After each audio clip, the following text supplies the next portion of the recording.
hard to think of a plant less mysterious than corn. You've seen it hundreds of times. It's predictable, possibly even boring. The background noise of every grocery aisle. We build mazes out of it, we pop it from movies, and grind it into things we can't even pronounce on ingredient lists. But behind that everyday crop is one of the strangest, most scandalous stories in human history. A story of gods, genes, and greed. I'm Megan Braham, and on this episode of The History of Plants, we're diving into Zea maize, corn. We engineered it from wild grass, crowned it into myth, and built economies and entire diets on its starch. We thought we'd bend it to our will, but in the end, we're the ones who submitted, reshaping our soil, economy, and, some might say, civilization itself. To see how that happened, we have to go back to where it all began, not in the prairies or the plains, but in a single valley in Mexico where the first farmers took a chance on a plant no one should have ever bothered with.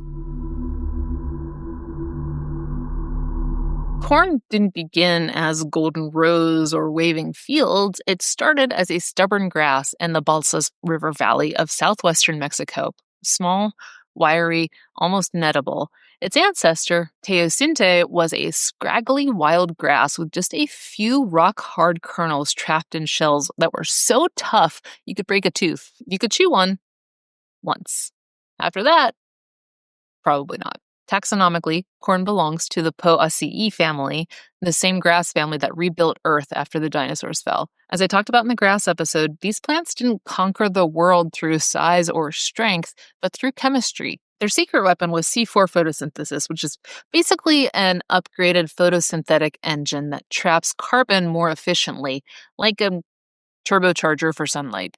Teosinte carried that same molecular trick. It was born to survive the dry spells and high sun of Mesoamerica. The very trait that lets grass turn continents green also let this unremarkable weed become the foundation of empires. Within that dynasty, corn sits in the genus Zea maize as its single domesticated species, a plant that's more invention than organism. Unlike its ancestors, its kernels don't drop to the soil, they cling to the cob, utterly dependent on humans to exist. It's not just cultivated, it's curated. And while maize left no fossils in the traditional sense, it did leave chemical fingerprints. The earliest traces show up not as bones or leaves, but as microscopic silica bodies called phytoliths, which are tiny glass signatures embedded in stone tools. At Shiawatosla Shelter, researchers uncovered these maize phytoliths dating back nearly 8,700 years, the moment when people first began reshaping wild grass into something edible. Genetic analysis tells the rest. All modern corn descends from a single domestication event in that Balsas Valley. One choice, one community, and one persistent experiment that transformed teosinte's brittle spikelets into something soft, sweet, and dependent. That decision changed everything. By 7,000 years ago, we started to see that transformation written in stone and in bone.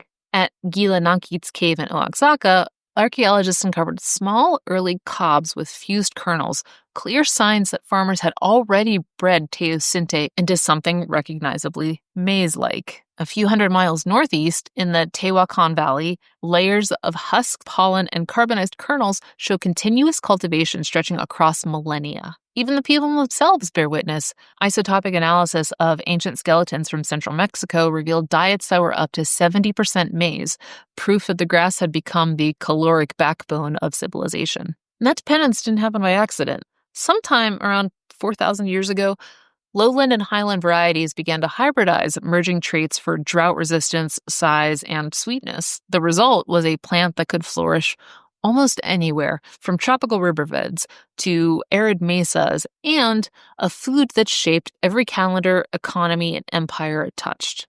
For the Olmec, the Maya, and later the Aztec, maize wasn't just a crop, it was material of life itself. In the Popol Vuh, which is the Mayan book of creation, humans are molded from maize dough by the gods, yellow corn for flesh, white for bone. So, yeah, to them, we literally are what we eat. That reverence turned into ritual. The Aztec goddess Chicomecoatl presided over the harvest, with her effigies paraded through fields thick with pollen, where farmers offered the first cobs of the season in gratitude. Their planting calendars followed the maize's growth, and daily life was paced by germination schedules and rain seasons. Through centuries of patient selection, what began as a brittle grass became a biological marvel.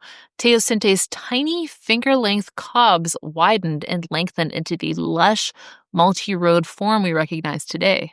A wild plant that had once been self-sustaining and scattered its seeds into the wind had evolved into something that couldn't survive without us. And that's the strange paradox of corn, a triumph of human ingenuity that also proves how symbiotic we've become with the things we eat. It can't live without us, and somewhere along the way, we realized we couldn't live without it either. By the way, if you like the kind of history that hides inside the ordinary and keeps you curious, subscribe and join the journey, because there's a whole world of plants that quietly built the world that we live in.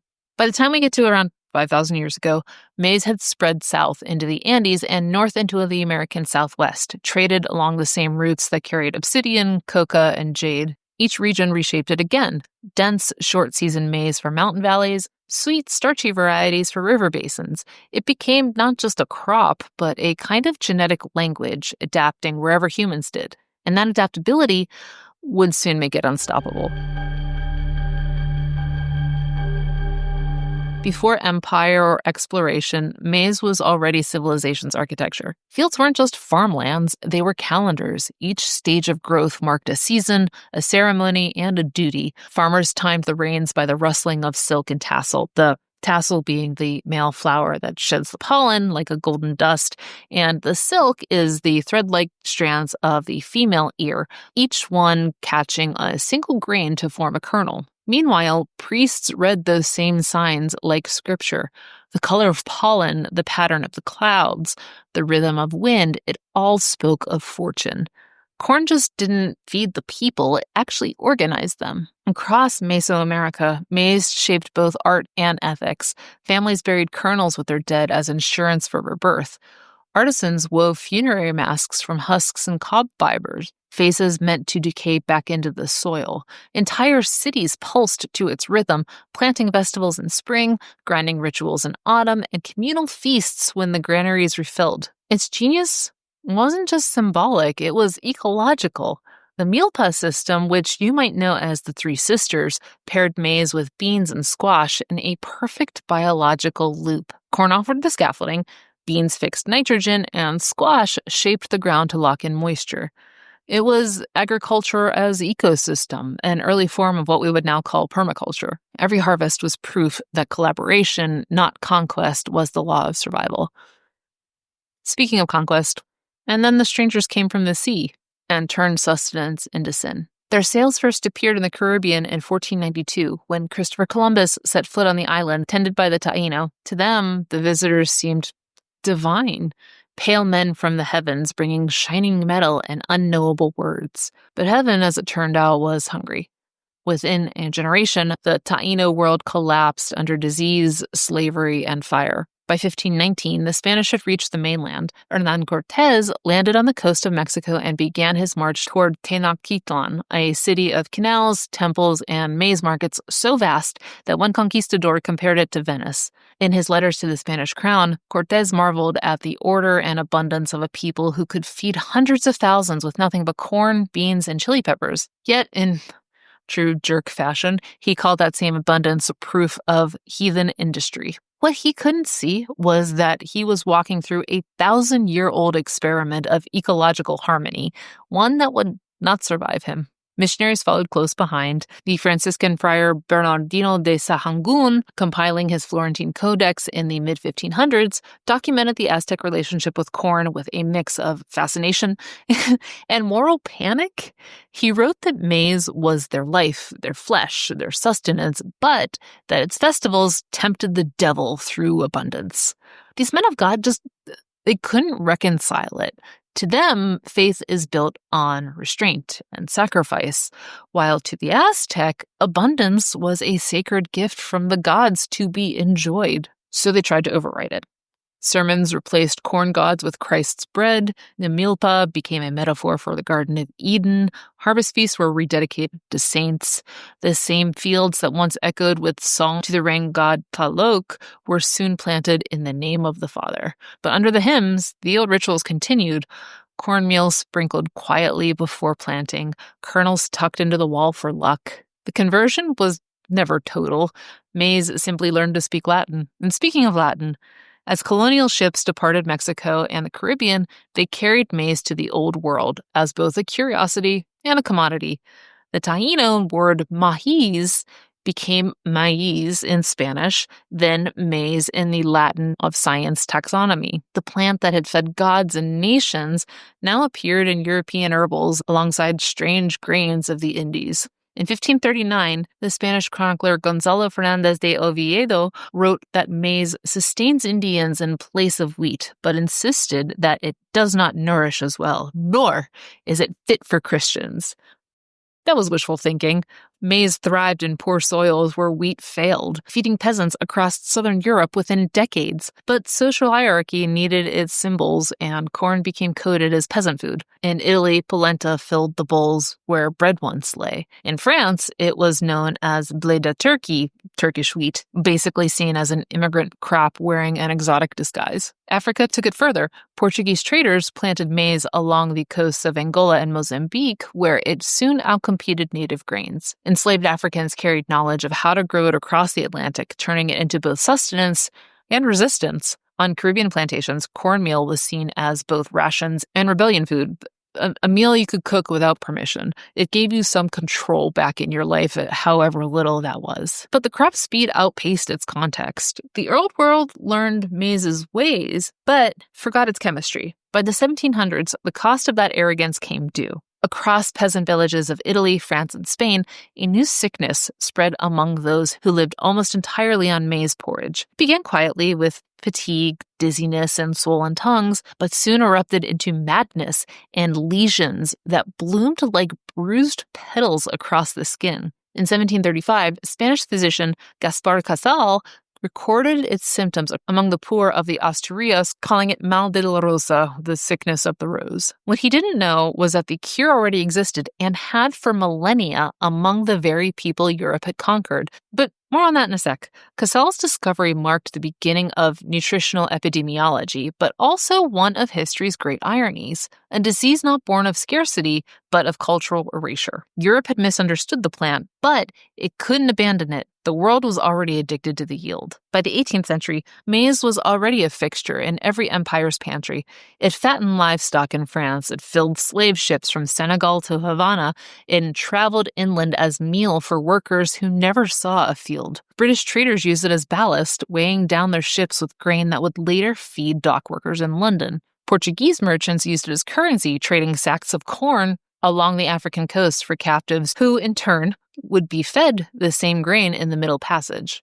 And American planters turned it into profit, planting row after row across the Carolinas and Virginia, feeding both enslaved laborers and the livestock that powered the colonies.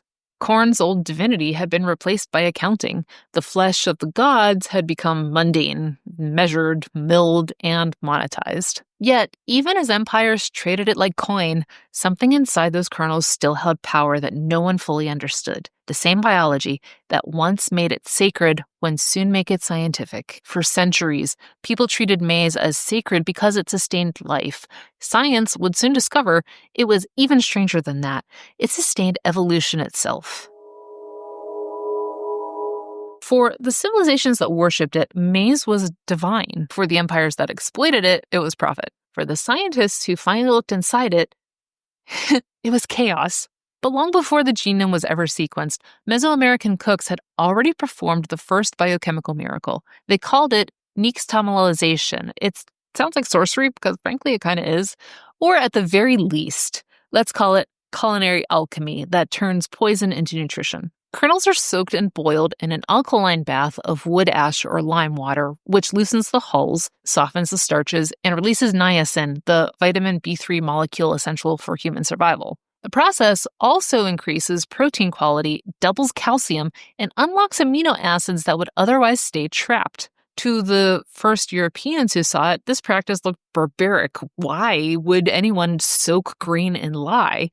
So they abandoned it. And in doing so, it broke the spell. By the 1700s, as corn spread across Europe and Africa, the nutrient equation no longer balanced. Without nixtamalization, the body can't absorb niacin. Diets heavy in unprocessed maize led to pellagra, the disease of 4Ds, dermatitis, diarrhea, dementia, and death. Civilizations that perfected the chemistry never suffered it, while those that dismissed indigenous knowledge nearly starved on abundance. What is that phrase?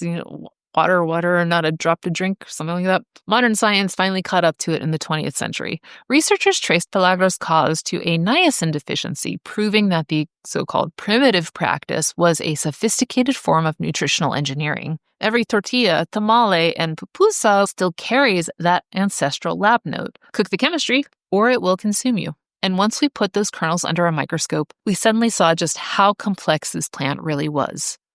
So let's break it down. The modern corn genome is a labyrinth about 2.3 billion base pairs long, roughly the size of the human genome. 85% of it is repetitive code. I'm not a scientist.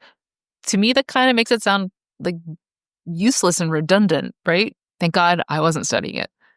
Barbara McClintock was.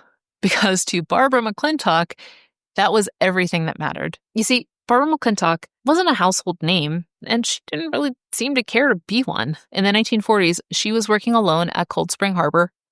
Shout out to Severance fans. It was here that she peered at stained corn chromosomes under a microscope and saw something that shouldn't have been possible. Genes that moved. She called them transposons, but her colleagues called them impossible. The idea that DNA could rearrange itself on command was too out there for the scientific community. Her papers were ignored at best and mocked at worst. She became so frustrated that she stopped publishing for nearly a decade, but the corn kept proving her right. Each variegated kernel, the purples and yellows on a single cob of our beautiful gem corn varieties, was proof that her jumping genes were real. They explained not only color, but also how organisms respond to stress, how they adapt, and how they evolve. Imagine that, a single cob with its colors shifting like code, carrying centuries of human interference written right into its skin. When the molecular revolution finally caught up in the 1970s, McClintock's notebooks became scripture. In 1983, at the age of 81, she received the Nobel Prize for Physiology or Medicine, the first woman to win it solo. She used her acceptance speech not to gloat, which she totally would have been within her right to do, but to instead remind everyone that a feeling for the organism mattered as much as the data, meaning that discovery begins with empathy, the ability to let another life form tell you its story. Essentially, she showed that evolution isn't passive, it's narrative. Corn mutates to survive us as much as we alter it to serve ourselves. Our cornfields weren't labs, but they were conversation starters instead. These transposable elements hop across DNA like restless ghosts, rewriting the rules of inheritance. In other words, corn acts like evolution's playground.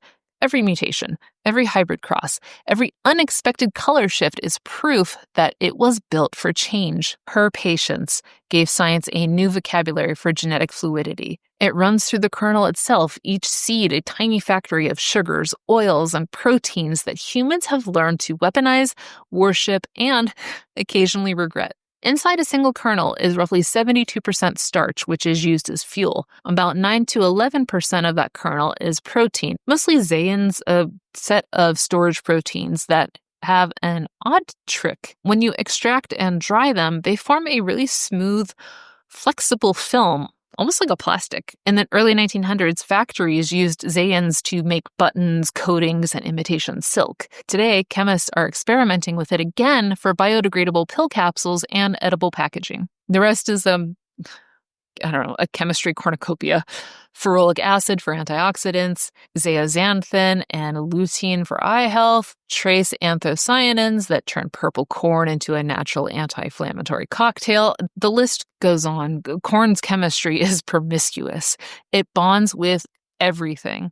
Distill it, and you get ethanol, a renewable fuel that powers engines. Ferment it, and you get bourbon. Polymerize it, and you get bioplastics. Crack its starch, and you get glucose. process that glucose with an enzyme discovered by Japanese scientists in the 1960s, and you get high fructose corn syrup, a molecule that grows waistlines and balance sheets in equal measure. In 1967, researchers at the Clinton Corn Processing Company in Iowa developed a method to convert glucose into a sweetened compound called fructose, using an enzyme named glucose isomerase. By the 1970s, when sugar prices spiked and U.S. corn subsidies made grain cheap, food corporations jumped on it. High fructose corn syrup was marketed as affordable, the natural sweetener of the time, and it quietly took over.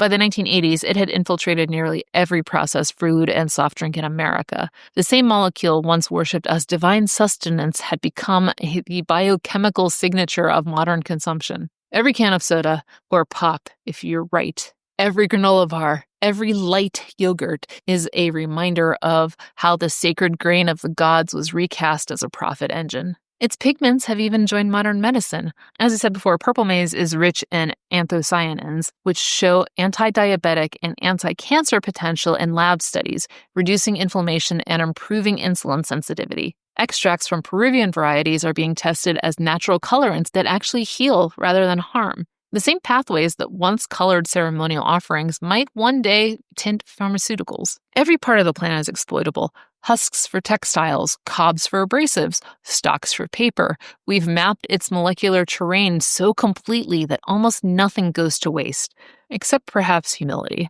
Because, in our rush to master it, corn has quietly mastered us. Look at the grocery shelf. It's there in the drinks, the ketchup, the vitamins, the biodegradable bag. It runs through our bloodstreams as sugar and through our fuel lines as ethanol. Roughly 60% of processed foods in the United States contain a corn derivative. We don't just eat it, we inhabit it. What began as sacred sustenance became the blueprint for biotechnology. And in reshaping corn, we may have even taught evolution how to obey us and how to surpass us. I think it's fair to say corn won. It outlasted the gods that made it, the empires that taxed it, and the scientists who decoded it. But the victory came with strings attached.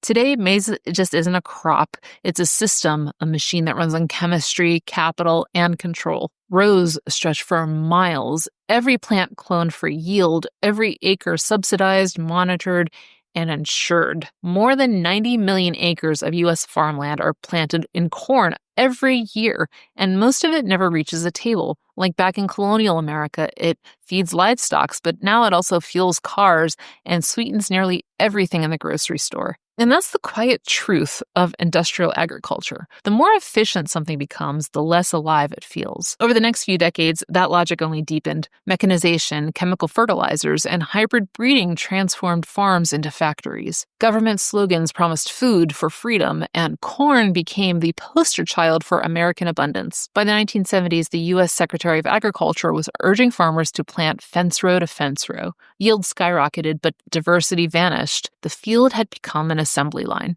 By the 1990s, the Green Revolution had evolved into the Gene Revolution. Monsanto rolled out Roundup Ready and Smart Stacks hybrids, which were seeds engineered to shrug off herbicides and kill insects from the inside out. Farmers who once saved kernels now signed contracts that forbade it, bound to patented DNA. By the 2000s, U.S. corn subsidies had ballooned so large that it was cheaper to sweeten soda than to grow vegetables, a quiet policy that rewired global diets. The ecological bill for all of this is so steep. Fertilizer runoff from the Corn Belt feeds a 6,000 square mile dead zone in the Gulf of Mexico every summer, starving marine life of oxygen. Monocropping strips topsoil faster than it can heal, and nitrogen emissions heat the same climate corn depends on. Even the air smells of it now, ethanol, exhaust, and decay. Still, resistance grows. Across the Americas, indigenous farmers are revisiting the rainbow of maize that once covered the continent. Blue, red, black, and gold, and every heirloom seed they replant is an act of rebellion. That movement hasn't slowed down. From Mexico's anti-GMO protests in the 2000s to today's indigenous seed banks, every kernel saved is proof the story isn't finished. And still, the cornfield haunts our imagination. It's the symbol of America itself, part comfort and part uncanny. The whispering rose of the Children of the Corn, the ghostly diamond of Field of Dreams, the scream of the band Corn, even the viral grin of #CornKid, all nostalgia and nightmare rolled into one. Still, through all of our attempts to make everything neat and tidy, corn keeps misbehaving. Wild maize still sprouts in ditches. Mutations keep rewriting its genes. Farmers, scientists, and kids on TikTok keep rediscovering its strange beauty. Corn endures, not because it's obedient, but because it never stops changing. I'm Megan Brame. Thank you for joining me on another episode of The History of Plants. Jump into the commentary episode on Patreon for bonus content, or keep the story going with my next deep dive on pokeweed, the plant that uses poison to play the long game. Until next time, greenies, stay curious and don't forget to flourish.